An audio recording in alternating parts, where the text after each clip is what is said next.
Hi friends, இந்த வீடியோவில் 10th Tamil lesson 6th இது பார்ட் 2 வீடியோ. ஸோ வாங்க வீடியோக்குள்ளே போய் பார்க்கலாம். பூ தொடுத்தல் எழுதுனவங்க உமா மகேஸ்வரி. உமா பூ தொடுப்பா, உமா பூ தொடுப்பா. இந்த பூவை தொடுப்பது எப்படி? சாந்தமானதொரு பிரபஞ்சத்தை சுமக்கின்ற உள்ளித்தண்டுகள் இறுகி முடிச்சிட்டால் காம்புகளின் கழுத்து முறியும், தளர பிணைத்தால் மலர்கள் தரையில் நலவும், வாசலில் மரணம் நிற்பதறிந்தும் வருந்தாமல் சிரிக்கும் இப்பூவை எப்படி தொடுக்க நான்? ஒருவேளை என் மனமே நூலாகும் நுண்மையுற்றால் ஒழிய அப்படின்னு சொல்லப்படுது. இந்த பாட்டை எழுதினவங்க யாருன்னா உமா மகேஸ்வரி. இவங்க மதுரை மாவட்டத்துல பிறந்தவங்க. இப்ப தேனி மாவட்டம் ஆண்டிப்பட்டியில வாழ்ந்துட்டு வராங்க. இவங்க நட்சத்திரங்களின் நடுவே பெரும் பொழுது கற்பாவை அப்படிங்கிற கவிதை தொகுதியிலே படைச்சிருக்காங்க. கவிதை சிறுகதை புதினம் அப்படிங்கிற பல தளங்கள்ல படைத்து வராங்க. உமா மகேஸ்வரி அப்படிங்கிறவங்க இவங்க மதுரையில வாழ்ந்திருக்காங்க. அதுக்கப்புறம் தேனியில ஆண்டிப்பட்டிக்கு போயிருக்காங்க. உமாவை மதுரையில இருந்த தேனிங்க ஆட்டையை போட்டு போயிடுச்சுங்க. உமாவை மதுரையில இருந்த தேனிங்க ஆட்டையை போட்டு போயிடுச்சுங்க. உமாவனா உமா மகேஸ்வரி, மதுரையில தான் பிறந்திருக்காங்க. தேனிங்கன்னா தேனி மாவட்டம், ஆட்டையை போட்டுனா ஆண்டிப்பட்டி. அப்போ உமாவை மதுரையில இருந்த தேனிங்க ஆட்டையை போட்டு போயிடுச்சு. நட்சத்திரங்களின் நடுவே வெறும் பொழுது கற்பாவை. உப்மாவை தின்னுட்டே இருக்காது, நட்சத்திரங்கள் நடுவுல வெறும் கல்லுதான் இருக்கும். உப்மானா உமா மகேஸ்வரி. அப்ப உப்மாவை தின்னுட்டே இருக்காத நட்சத்திரங்களின் நடுவேனா நட்சத்திரங்களின் நடுவுல வெறும் கல்லுதான். அப்ப வெறும் பொழுது கல்லுதானா கற்பாவை. வெறும் கல்லுதானா வெறும் பொழுது கல்லுதானா கற்பாவை அப்படிங்கிற கவிதை தொகுதிகளை யாரு? உமா மகேஸ்வரி படைச்சிருக்காங்க. அடுத்து முத்துக்குமாரசாமி பிள்ளைத்தமிழ் எழுதினது குமார குருபரர்.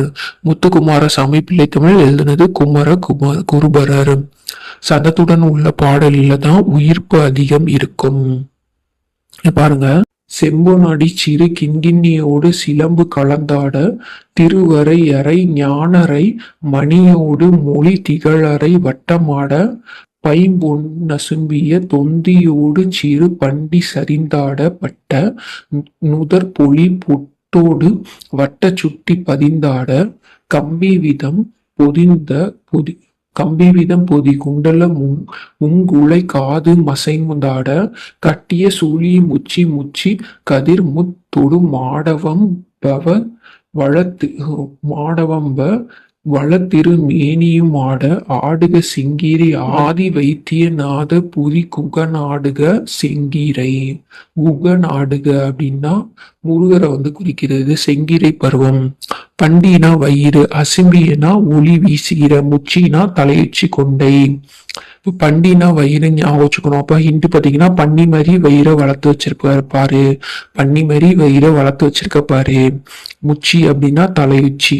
முச்சி தலையில இருக்கிற உச்சி. இலக்கண குறிப்பு குண்டலமும் குலை காதும். குண்டலமும் குலை காதும் வந்திருக்கா. அப்பனா வெளிப்பட்டு வந்திருக்கனால என்னுமை.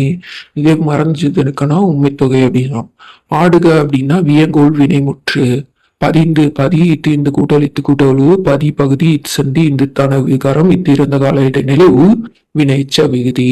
இப்ப செங்கீரை பருவம்னு சொல்லியிருக்காங்க இல்லையா? அப்ப செங்கீரை செடி காற்றில் ஆடுவது போன்று குழந்தையோட தலை 5 to 6 மாதங்கள்ல மென்மையா அசையும். இந்த பருவத்தை செங்கீரை பருவம் அப்படின்னு சொல்லப்படுது. இந்த பருவத்துல குழந்தை தன்னோட 2 கையை ஊண்டி ஒரு காலை மடக்கி இன்னொரு காலை நீட்டி தலை நிமிர்ந்து முகம் அசைத்து ஆடுவதுதான் இந்த செங்கீரை பருவம். அணிகலன்கள்னு பார்ப்போம். சிலம்பு கிண்கிணி. சிலம்புனா கண்ணைக்கு காலில் தானே கழட்டி கொடுப்பாங்கன்னு சொல்லுவாங்க. அதை ஞாபகம் வச்சுக்கோங்க. சிலம்பு கிண்கினா காலில் அணிவது. அரஞ்ஞான் அதான் அருணா கயிறு, அதுதான் அரஞ்ஞான்னு சொல்றாங்க. இடையில் அணிவது சுட்டி, நெத்தி சுட்டி அப்படின்னு சொல்லுவாங்களா? அப்ப நெத்தி சுட்டி நம்ம சொல்லும் போது தெரியுது. அப்ப நெத்தியில அணிவது. குண்டலமும் குலையும் அப்படிங்கிறது காதுல அணிகிறது. இந்த குண்டலம் அப்படின்னு சொல்லுவாங்க. யாருக்கு சொல்லுவாங்க? அந்த கர்ணனுக்கு கவச குண்டலம் அப்படின்னு சொல்லுவாங்க. கவசம்னா ஒரு உடம்புக்கு, குண்டலம்னா அவர் காது, இந்த இதுக்கெல்லாம் சொல்லுவோம். அதான் குண்டலம். அப்படி குலை அப்படின்னா காதில் அணிவது. சுழி அப்படின்னா தலையில. சுழி ரெட்ட சுழியா இருக்கா, ரொம்ப சேட்டை பண்ணுவோம். அப்ப சுழிங்கிறது தலையில பார்த்துதான் சொல்லுவாங்க. அததான் சொல்றாங்க தலையில் அணிவது அப்படின்னு. குமரகுருபரை இயற்றிய முத்துக்குமாரசாமி பிள்ளைத்தமிழ் செங்கீரை பருவத்தோட 8வது பாடல் நமக்கு பாடப்பகுதியா வந்திருக்கு. 96 வகை சிற்றிலக்கியங்க ஒண்ணுதான் இந்த பிள்ளைத்தமிழ். இது இறைவனையோ தலைவனையோ அரசனையோ பாட்டுடைய தலைவராக கொண்டு அவங்க குழந்தையாக கருதி பாடுவதுதான் இந்த பிள்ளை பருவம் தான். பாட்டுடை தலைவராக இவங்கள யாராச்சும் வச்சு அவங்களோட செயற்கரிய செயல்களை எடுத்து தான் பிள்ளைத்தமிழ். 10 பருவங்கள் அமைத்து பருவத்துக்கு மொத்தம் 10 பாடல் அப்படின்னு 100 பாடல்கள் வந்து பாடப்படும். ஒவ்வொரு பருவத்துக்கும் 10 மொத்தம் 10 பருவம் இருக்க அப்ப 100 பாடல் வந்துடும். இது ஆண்பார் பிள்ளைத்தமிழ் பெண்பார் பிள்ளைத்தமிழ்னு 2 வகைப்படும். குமரகுருபரோட காலம் வந்து பாத்தீங்கன்னா 17.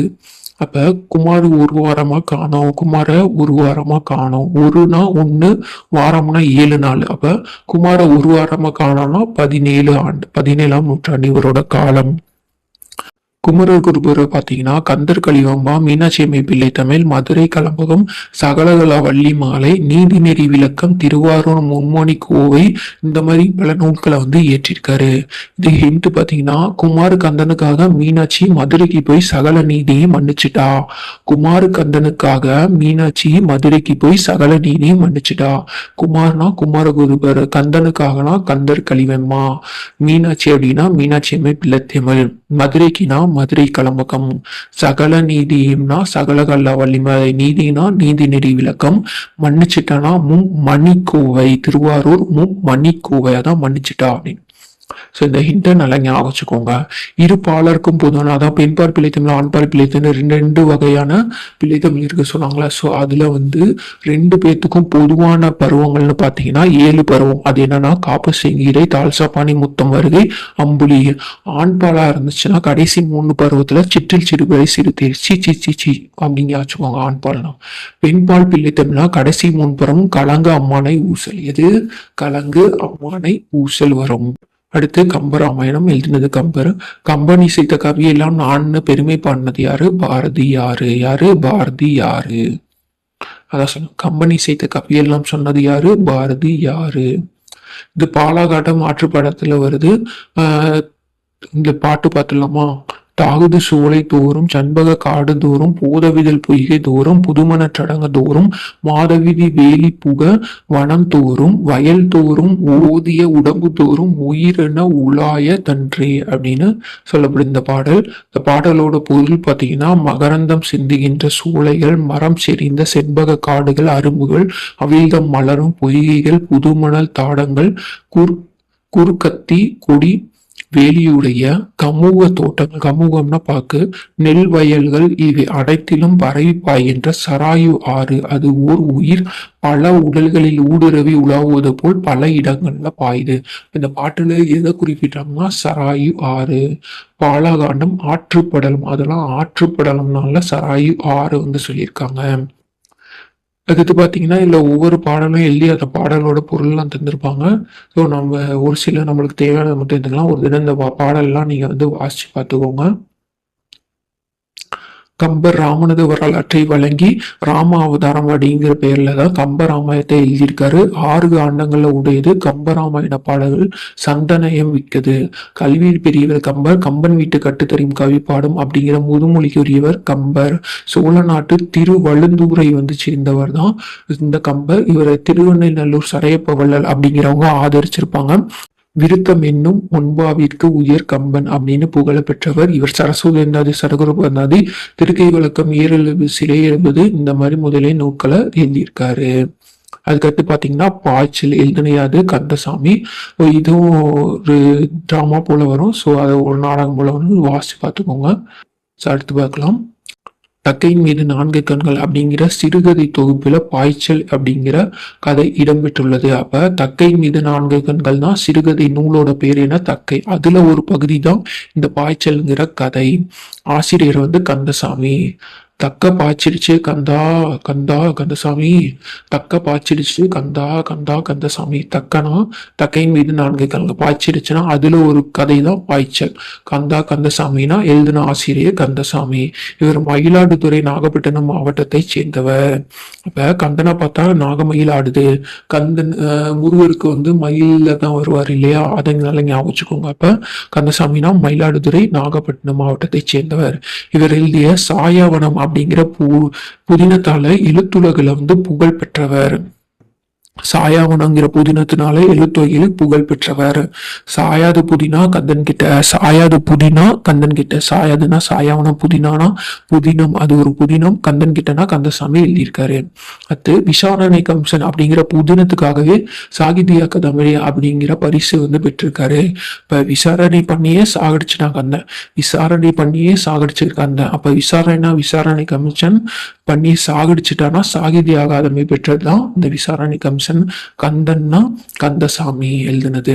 அதுக்கப்புறம் இவர் சுடுமண் சிலைகள் அப்படிங்கிற குடும்பத்திற்காக அனைத்துலக விருதையும் பெற்றிருக்காரு. கந்தா அனைத்துலகையும் சுடுது, கந்தா அனைத்துலகமும் சுடுது, கந்தான கந்தசாமி, அனைத்துலகம்னா அனைத்துலக விருதை பெற்றிருக்காரு. எதுல சுடுதுன்னா சுடுமண் சிலைகள் அப்படிங்கிற குறும்படத்திற்காக அனைத்துலக விருதையும் பெற்றிருக்காரு கந்தசாமி. கிட்டத்தட்ட 150க்கும் மேற்பட்ட சிறுகதைகளும் 11க்கும் மேற்பட்ட புதினங்களையும் எழுதியிருக்காரு. தொலைந்து போனவர்கள், சூரியவம்சம், சாந்தகுமாரி, இந்த மாதிரி 10 புதினங்களை எழுதியிருக்காரு யாரு, கந்தசாமி அவர்கள்.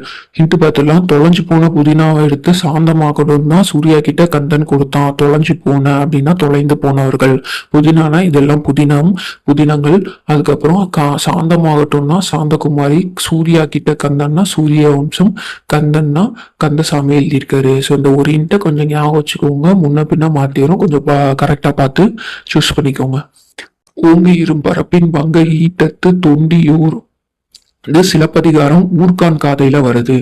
ஓங்கு சிலம்ப ஊரே பார்க்கட்டும், ஓங்குனா ஓங்குன்னு ஸ்டார்ட் ஆகுது பாருங்க. ஓங்கு இரும்பரப்பின் வங்க ஈட்டத்து தொண்டியூர், சிலம்பனா சிலப்பதிகாரம், ஊரே பார்க்கட்டும்னா ஊர்கான் காதை. அப்ப தொண்டிங்கிறது எங்க இருக்குன்னா ராமநாதபுரம் மாவட்டத்துல இருக்கிறதா இந்த தொண்டி. ஸோ அதுக்கிட்ட பார்ட் 3 இலக்கணம் பார்ப்போம். So thank you friends. இதுக்கு முன்னாடி போட்டிருக்க பார்ட் 1 வீடியோவையும் பாருங்க. தேங்க்யூ.